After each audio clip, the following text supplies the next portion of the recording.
News పేపర్స్లో ముందుగా ఈనాడుతో కానీ స్టార్ట్ చేస్తే మిగతా అన్ని పేపర్లో ఈ వార్త దారుణమైన వార్త కనిపిస్తున్నది. పర్యాటకులపై పంజా, జమ్మూ కాశ్మీర్లో ఉగ్రవాదుల ఘాతుకం, 2 విదేశీయులు సహా 28 మంది మృతి. చనిపోయిన వారిలో హైదరాబాద్ వాసి, కర్ణాటక వ్యాపారి, క్షతగాత్రుల్లో మహారాష్ట్ర, గుజరాత్, ఛత్తీస్గఢ్, ఒడిశా వాసులు, గాయపడ్డ వాళ్ళు. సైనిక దుస్తుల్లో వచ్చి కాల్పులు జరిపిన దుండగులు. పహల్గాం పట్టణానికి 6 కిలోమీటర్ల దూరంలో దారుణం. రక్తసిక్తమైన మినీ స్విట్జర్లాండ్. ఇది అత్యంత ఘాతుకం. తీవ్రంగా ఖండించిన ముర్ము, మోదీ, ట్రంప్, పుతిన్ సహా పలువురు నేతలు. సౌదీ అరేబియా టూర్ కుదించుకొని మోదీ తిరుగు పయనం. ఇది ఎట్లుంటుందట అంటే చాలా ఆహ్లాదకరమైన వాతావరణం ఉన్న ప్రాంతం అట. ఇట్లా పచ్చని ఒక మైదానం లాంటి ప్రాంతం ఇది. చూడండి, పాపం ఉగ్రవాదులు జరిపిన కాల్పులతో పడిపోయిన ఒక వ్యక్తి వద్ద రోధిస్తున్న మహిళ. దారుణం. పాపం మన హైదరాబాద్ అతను చనిపోయిండు. ఐడి కార్డు చూసి కాల్ చేసిరట. దాడిలో హైదరాబాద్కు చెందిన ఎస్ఐబి సెక్షన్ అధికారి మనీష్ రంజన్ మృతి. కాశ్మీర్లో జరిగిన ఉగ్రదాడిలో హైదరాబాద్కు చెందిన కేంద్ర ప్రభుత్వ ఉద్యోగి చనిపోయారు. కోఠిలోని సబ్సిడరీ ఇంటెలిజెన్స్ బ్యూరో కార్యాలయంలో సెక్షన్ అధికారిగా విధులు నిర్వహిస్తోన్న మనీష్ రంజన్ కుటుంబ సభ్యులతో కలిసి కాశ్మీర్ టూర్కు వెళ్లారు. భార్య, 2 పిల్లల ముందే ఆయన్ని ఉగ్రవాదులు కాల్చి చంపినట్టుగా తెలుస్తోంది. కుటుంబ సభ్యులను మాత్రం వదిలిపెట్టి ఆయన ఐడి కార్డు చూసి మరీ కాల్పులు జరిపారని చెబుతున్నారు. బీహార్కు చెందిన మనీష్ ఉద్యోగరీత్యా హైదరాబాద్లో ఉంటున్నాడట. ఎంత ఘోరం అసలు. వాళ్ళు ఎంత ఎంజాయ్ చేద్దామని ఆ టూర్ ప్లాన్ చేసుకొని ఉంటారు. చివరికి ప్రాణాలే పోయినాయి. చుట్టూ ఎత్తైన పర్వతాలు, చెంతనే అందమైన లోయ, దాని అంచునే విశాలమైన మైదానంలో చిక్కగా పరుచుకున్న పచ్చిక బయలు, ఆహ్లాదకరమైన వాతావరణంలో రమణీయ ప్రకృతిని ఆస్వాదిస్తూ దేశ విదేశాల పర్యాటకులు ఆదమరిచి ఉన్న వేళ ఉగ్రమూక తుపాకులతో విరుచుకుపడ్డది.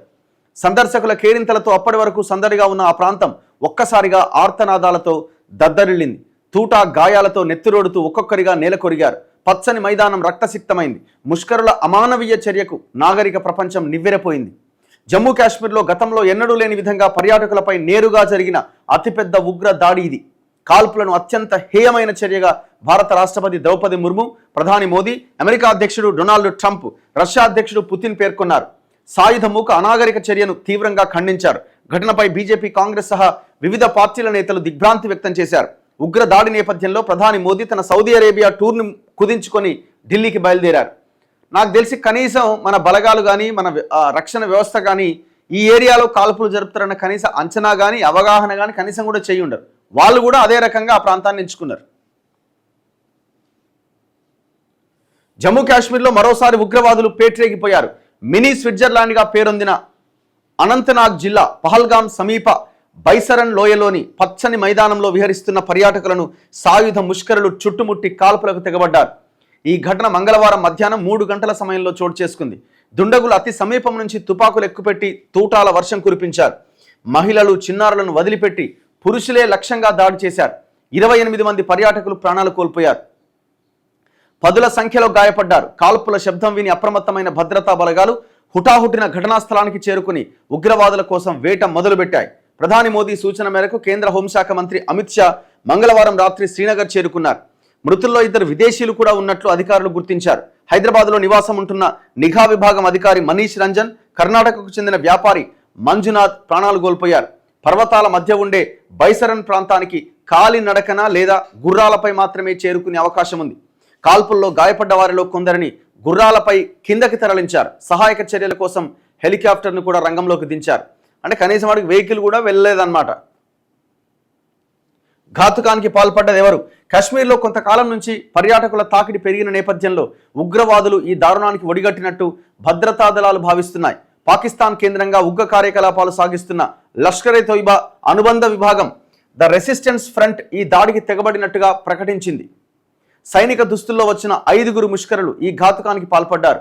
కాల్పుల అనంతరం సమీప అడవుల్లోకి పారిపోవడంతో భద్రతా సిబ్బంది గాలిస్తున్నారట. అమర్నాథ్ యాత్రను అడ్డుకునే కుట్ర. అమర్నాథ్ యాత్రకు పెద్ద ఎత్తున రిజిస్ట్రేషన్లు జరిగాయన్న సమాచారం నేపథ్యంలో ఉగ్రవాదులు రెచ్చిపోయారట. ఇంత ఘోరం చూడండి. ఈ ప్రాంతం ఎక్కడుంది అంటే పహల్గాంలోని బైసరన్ లోయ. పర్యాటకులపై ఉగ్రవాదులు కాల్పులు జరిపిన ప్రాంతం ఇది. నియంత్రణ రేఖ ఇది మన భారత్ పాక్, ఇది పాక్ ఆక్రమిత కాశ్మీర్. ఇది ఇటువైపు శ్రీనగర్ యువతల ఈ ప్రాంతం మనకు కనిపిస్తుంది. ఇది రెడ్ రెడ్ ఇక్కడ ఈ సర్కిల్లో 38 రోజుల పాటు కొనసాగే అమర్నాథ్ యాత్ర జూలై 3వ తేదీ నుంచి ప్రారంభం కాబోతున్నది. దేశం నలుమూలల నుంచి లక్షలాది మంది యాత్రికులు 2 మార్గాల్లో అమర్నాథ్ హిమలింగం దర్శనానికి వెళ్తుంటారు. ఈ మార్గాల్లో ఒకటి అనంతనాగ్ జిల్లాలో పహల్గాం నుంచి 48 కిలోమీటర్ల దూరం ఉండగా మరొకటి గందర్బల్ జిల్లా బాల్తాల్ నుంచి 14 కిలోమీటర్ల దూరం ఉంటుంది. ఇవాళ అమిత్ షా ప్రాంతానికి వెళ్ళబోతున్నారట. క్షమించరాని ఘటన, రాష్ట్రపతి ముర్ము.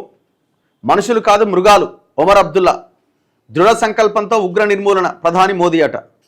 ఈయన కర్ణాటక వాసి మంజునాథ్ రావు ఉగ్రదాడిలో చనిపోయింది. ఈయన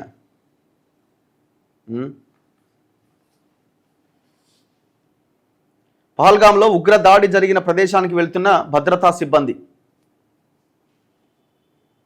గాయపడ్డ వారిని ఆసుపత్రికి తీసుకొచ్చిన భద్రతా సిబ్బంది, గాయపడ్డ మహిళ, ఉగ్రదాడి జరిగిన ప్రాంతాన్ని చూపిస్తున్న ఒక యువతి. దారుణం చూడండి, ఎంత భయంకరమైన అటాక్ ఇది.